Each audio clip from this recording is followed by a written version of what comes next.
হ্যাঁ, জানি, জানি তোমরা আমার রমজান ব্লগগুলো অনেক বেশি মিস করছো। কেউ তো কমেন্টে জানাচ্ছ, আবার কেউ তো ডিএম এ। কিন্তু কি বলতো, আমরা মেয়েরা চাইলেও সারা রমজান মাসে কিন্তু ওই ৫টা ৬টা দিন রোজা করতে পারি। আশা করি তোমরা এবার বুঝতে পারছো আমি কেন ব্লগ আপলোড করিনি। আর ইনশাআল্লাহ আমি কিন্তু কাল থেকে তোমাদের সঙ্গে আবার রমজান ব্লগ আপলোড করতে শুরু করব। আজকের আমি যাচ্ছিলাম বড় বাজার এবং জাকারিয়া স্ট্রিট, তো ভাবলাম তোমাদের সঙ্গে কেন না একটা ছোট ব্লগ শেয়ার করাই যায়। আমি একা যাচ্ছিলাম না গো, আমার সাথে কিন্তু আমার 9th মেহেন্দি ব্যাচের স্টুডেন্টরাও যাচ্ছে। মানে সবাই তো যাওয়া পসিবল নয়, আমরা টোটাল 4জন গিয়েছিলাম। আর এর মধ্যে আমি তো রোজা রাখতে পারিনি, বাকি ওরা 3জন কিন্তু প্রত্যেকেই রোজা রেখেছিল। মগরাহাট থেকে আমরা প্রথমে চলে যাই শিয়ালদা স্টেশন, এন্ড দেন ওখান থেকে আবারও আমরা কিন্তু বাসে করে চলে যাই টানা বড় বাজার। আর বাপরে, সেদিন সূর্যের যা তাপ ছিল, ভীষণ গরম। মানে আমি তো রোজা করছিলাম না, বাট আমার যা কষ্ট হচ্ছিল আমি ভাবছিলাম ওদের কি হচ্ছে। আর এই যে আমার একটা স্টুডেন্ট বাসে ওঠার প্রস্তুতি নিচ্ছিল, মানে ওই বমি করবে, প্লাস্টিক ছিল না তাই দোকানে দোকানে প্লাস্টিক চাইছিল। এরপর আমরা বাসে উঠে পৌঁছে যাই টানা বড় বাজারে। আর দেখো বড় বাজারের ভিউটা, প্রত্যেকটা প্রোডাক্টের প্রাইস যে অনেক কম তা বলবো না, তবে হ্যাঁ অনেকটা করে নিলে তবে একটু কম পাবে। বেসিক্যালি আমি বাড়ি থেকে ওরকম কিছু প্ল্যান করে যাইনি যে এই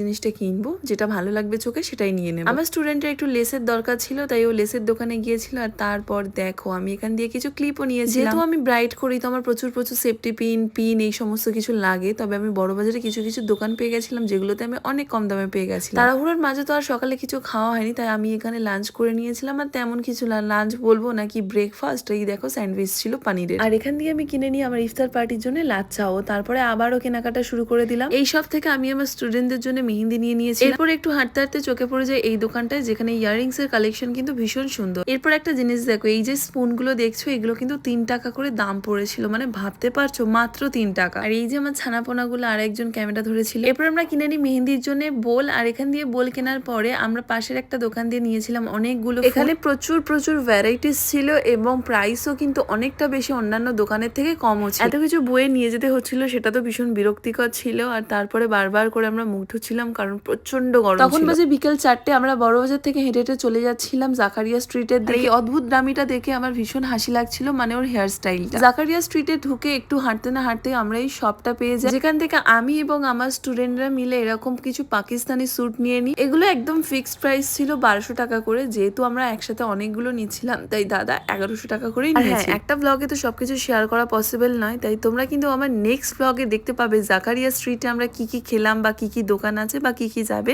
সবটাই শেয়ার করবো। তো চলো টাটা, বাই।